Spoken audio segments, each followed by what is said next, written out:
Pilot ने जब इस स्ट्रेंज ऑब्जेक्ट को देखा तो ये लो एल्टीट्यूड पे बहुत तेजी से फ्लाई करता बार बार नजरों से ओझल हो रहा था। पोर्टो रिको में एग्वाडिला कोस्ट के करीब एयर पेट्रोलिंग के एक रूटीन मिशन के दौरान ये ऑब्जेक्ट देखा गया। ऐसा ऑब्जेक्ट पायलट पहली बार देख रहा था, इसी वजह से उसने इसको ट्रैक करने का फैसला किया। इस काम के लिए एयरक्राफ्ट पर लगा थर्मल कैमरा ऑन कर दिया गया।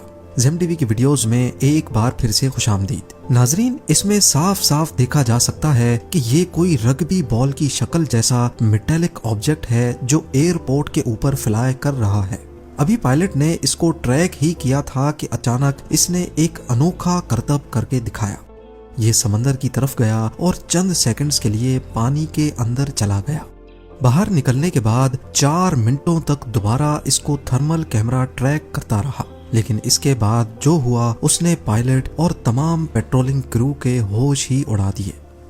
ये 2 हिस्सों में स्प्लिट हुआ और फिर आंखों से ओझल हो गया। उसके बाद ना इसको थर्मल इमेजिंग कैमरा पकड़ सका और ना ही पेट्रोलिंग क्रू। ये क्या चीज थी, कहां से आई थी और आखिर आंखों के सामने से गायब कैसे हो गई। इस वीडियो की खास बात यह है कि ये एक नेवी प्लेन पे लगे लाखों डॉलर के थर्मल कैमरा से रिकॉर्ड की गई है। यूएस गवर्नमेंट ने इस वीडियो की फॉरेंसिक जांच करने का फैसला किया। सबसे पहले तो ये देखा गया कि ये वीडियो असली भी है कि नहीं, कहीं इसको एडिट तो नहीं किया गया, क्योंकि ये वीडियो यूएस नेवी के एयरप्लेन से रिकॉर्ड की गई थी। इसी वजह से इसमें बेशुमार डाटा मौजूद है। वीडियो पे शो होने वाले जीपीएस कोऑर्डिनेट्स और टाइम को जब रडार पे रिकॉर्ड होने वाले डाटा से मैच किया गया तो ये बात साबित हो गई कि ये प्लेन उस दिन इस जगह मौजूद था। थर्मल कैमरा जो कि ऑब्जेक्ट्स के टेम्परेचर के हिसाब से उसको ब्लैक और व्हाइट में डिफरेंशिएट करता है, इसके जरिए रात के वक्त भी चीजों को आसानी से देखा जा सकता है। कैमरा के फीचर को इस्तेमाल करके जब इस ऑब्जेक्ट का टेम्परेचर देखा गया तो ये 104 डिग्रीज फ़ारेनहाइट या फिर 40 डिग्री सेल्सियस था। यानी ये शक भी क्लियर हो गया कि इसमें किसी किस्म का जेट इंजन नहीं लगा, क्योंकि जेट इंजन की हीट इससे कई गुना ज्यादा होती है। ये ऑब्जेक्ट असल में कितना बड़ा है इसका अंदाजा वीडियो के इस फ्रेम की मदद से लगाया गया। इसमें ऑब्जेक्ट एक लाइट पोल के पीछे से गुजरता है।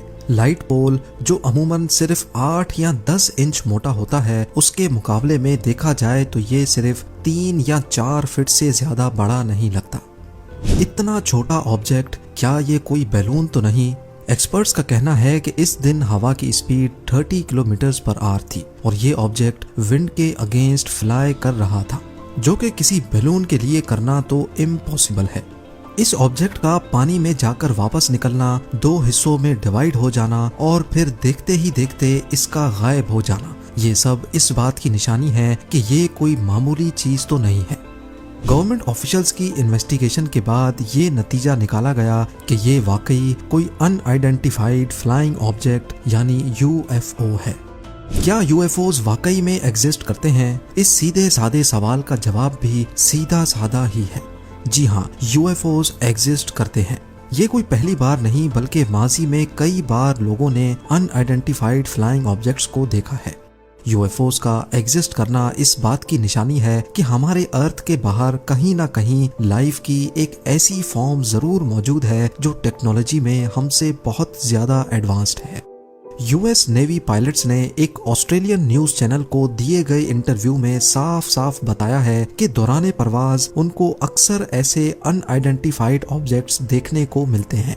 उनकी स्पीड इतनी तेज होती है जिससे फाइटर जेट्स भी मुकाबला नहीं कर पाते।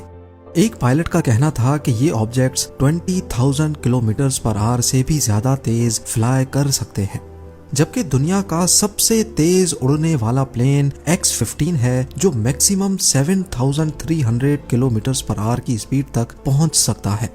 अभी जो वीडियो आपने देखी उसके हीट सिग्नेचर में यूएफओ का टेम्परेचर सिर्फ 104 डिग्रीज नोट किया गया। आज तक हम ऐसी कोई टेक्नोलॉजी इजाद नहीं कर पाए जो फ्लाई भी करे और वो भी बगैर हीट के। इस यूएफओ का टेम्परेचर लिटरली रूम टेम्परेचर है, जो कि वाकई बहुत हैरान करने वाली बात है, क्योंकि इलेक्ट्रिक ड्रोन्स भी कुछ ना कुछ हीट तो जनरेट करते ही हैं। ये भी पॉसिबल हो सकता है कि जिस तरह हम अपने प्रोब्स को, रोवर्स को लाखों किलोमीटर दूर डीप स्पेस में या दूसरे प्लैनेट्स पे रिसर्च के लिए भेजते हैं, वैसे ही एलियंस अर्थ पर रिसर्च के लिए या तो खुद आते हों या अपनी इन मशीन्स को भेजते हों। अगर टेम्परेचर की बात को नजरअंदाज भी किया जाए तो उसका पायलट की आंखों के सामने दो हिस्सों में स्प्लिट हो जाना, फिर अचानक आंखों से और थर्मल कैमरा से गायब हो जाना इस बात की निशानी है कि ये जरूर कोई एक्स्ट्रा टेरेस्ट्रियल ऑब्जेक्ट है। आपको ये भी बताते चले हैं कि यूएफओ को स्प्लिट होते सिर्फ एक बार ही नहीं देखा गया। 4 जुलाई 2015 को अमेरिकन इंडिपेंडेंस के मौके पर एक शख्स अपने कोर्ट यार्ड में बैठकर फैमिली के साथ बारबेक्यू एंजॉय कर रहा था। क्योंकि इंडिपेंडेंस के मौके पर फायरवर्क्स का होना एक बहुत ही कॉमन बात है, इसी वजह से इसकी नजरें भी आसमान पर टिकी थीं।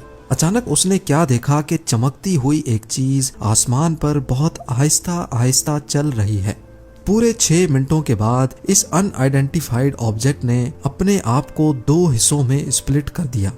उसके बाद वो शख्स ये देखकर हैरान रह गया कि जो चीज नीचे आ रही थी वो एक बार फिर से 2 हिस्सों में स्प्लिट हो गई। ऑब्जेक्ट जो 8 मिनटों के अंदर अंदर 3 हिस्सों में बटा था, उसके बाद वो उस शख्स की आंखों से हमेशा हमेशा के लिए ओझल हो गया। ये वीडियो लेकर वो करीबी मिलिट्री बेस और वेदर डिपार्टमेंट भी गया, लेकिन किसी के पास भी इस ऑब्जेक्ट के बारे में कोई इंफॉर्मेशन नहीं थी। वीडियो जब फॉरेंसिक एक्सपर्ट्स के हाथ लगी तो उन्होंने उसकी जांच की। वीडियो में किसी किस्म की भी एडिटिंग नहीं साबित हो सकी। इस वीडियो में देखने वाले ऑब्जेक्ट्स को मुख्तलिफ चीजों से भी जोड़ा गया, जैसा कि परिंदा, ड्रोन या फिर कोई हवाई जहाज। लेकिन एक्सपर्ट्स का कहना है कि यूएस में रेगुलेशंस की वजह से ड्रोन्स इतनी हाइट तक फ्लाई नहीं कर सकते और ना ही प्लेन की बॉडी में लाइट रिफ्लेक्टिंग मटेरियल लगाने की परमिशन होती है। ये कोई मीटियोराइट भी नहीं है, क्योंकि ये काफी देर तक आसमान पर एक ही पोजीशन में नजर आता रहा, जबकि मीटियोराइट्स 1 सेकंड के अंदर अंदर आंखों के सामने से गुजर जाते हैं। अगर ये ऑब्जेक्ट इनमें से कुछ भी नहीं है तो इसको अनआइडेंटिफाइड फ्लाइंग ऑब्जेक्ट कहना बिल्कुल भी गलत नहीं होगा। यूएफओज और एलियंस का टॉपिक हमेशा से ही ज़ेरे बहस रहा है। पहले तो इसको सिर्फ साइंस फिक्शन की हद तक ही रखा जाता था, लेकिन अब पहली बार यूएस गवर्नमेंट ने ऑफिशियली इस बात का इकरार किया है कि यूएफओज एग्जिस्ट करते हैं। पेंटागन से रिलीज होने वाली दूसरी यूएफओ वीडियो भी मिलिट्री प्लेन पे लगे थर्मल कैमरा से रिकॉर्ड की गई थी। जिस पायलट ने इसको ट्रैक किया उसका कहना था कि ये ऑब्जेक्ट फिजिक्स के बेसिक लॉज के खिलाफ काम कर रहा है। ये राउंड शेप का ऑब्जेक्ट दूसरों के मुकाबले में काफी ऊंचाई पर था और ये 120 नॉट विंड स्पीड के खिलाफ जा रहा था। उसने दौरान परवाज कई बार अपनी पोजीशन भी बदली, कभी वो टिल्ट हो जाता तो कभी रोटेट करने लगता। इन्वेस्टिगेशन और वीडियो फॉरेंसिक के दौरान एक्सपर्ट्स इस ऑब्जेक्ट को किसी भी ऐसी चीज से नहीं जोड़ सके जो अर्थ पर पाई जाती हो। इसी वजह से इसको भी यूएफओ डिक्लेयर कर दिया गया। जहां यूएफओस की बात आती है वहां एलियंस का जिक्र ना हो, ऐसा कैसे मुमकिन है? नासा ने कई ऐसे एक्सोप्लैनेट्स ढूंढे हैं जहां जिंदगी पाने के असरात मिले हैं, लेकिन ये जरूरी भी नहीं है कि जिनको हम एलियंस कहते हैं उनके हमारी तरह के फीचर्स भी हों और उनको जिंदा रहने के लिए हमारी तरह ऑक्सीजन और पानी की जरूरत हो। एक थ्योरी ये भी है कि जिस तरह अर्थ पर जिंदगी पानी और ऑक्सीजन की वजह से चलती है, हो सकता है कि एलियंस की बॉडी ऑक्सीजन के अलावा किसी और गैस के हिसाब से बनी हो। पौधे और दरख्त इस थ्योरी की एक क्लासिक एग्जाम्पल हैं। इनको जिंदा रहने के लिए पानी और ऑक्सीजन के साथ साथ कार्बन डाइऑक्साइड की जरूरत भी होती है। वो कार्बन डाइऑक्साइड जो हम इंसानों के लिए एक खतरनाक गैस है। प्लांट्स कार्बन डाइऑक्साइड को सूरज की रोशनी की मदद से कार्बोहाइड्रेट्स यानी एनर्जी में कन्वर्ट करते हैं। अब जब हमारे सामने ही प्लांट्स की एक क्लासिक एग्जाम्पल मौजूद है, तो क्या ऐसा मुमकिन नहीं हो सकता कि किसी ऐसे प्लेनेट पे जो हमारी नजर से तो जिंदगी के काबिल नहीं, लेकिन असल में वहाँ का अपना ही इकोसिस्टम हो जिसमें तरह तरह की मखलूक बसती हो? आपकी इस बारे में क्या राय है, मुझे कमेंट सेक्शन में जरूर बताइएगा। उम्मीद है ZEM की ये वीडियो भी आप लोग भरपूर लाइक और शेयर करेंगे। मिलते हैं अगली शानदार वीडियो में।